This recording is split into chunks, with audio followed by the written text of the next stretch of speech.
Hello বন্ধুরা, আমার হেসেলে আজকে দেখছেন বিউলির ডাল করব আদা মৌরি বাটা দিয়ে।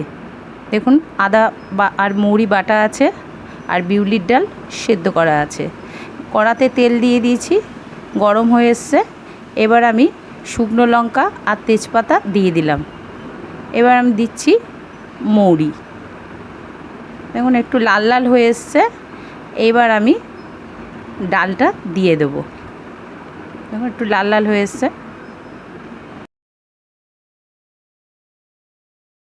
এবার আমি ডালটা দিয়ে দিলাম, দিয়ে গ্যাসটা একটু বাড়িয়ে আমি একটু নাড়ানাড়ি করছি। দেখুন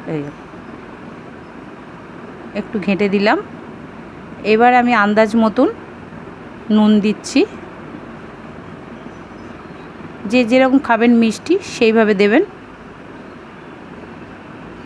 দিয়ে আরেকবার আমি নেড়ে নেব। একটু হলুদ দিলাম।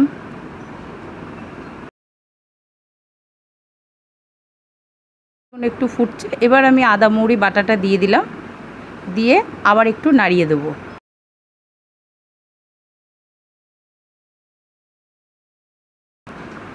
দিয়ে আর একটুখানি ফুটিয়ে তারপরে আমি নামাবো।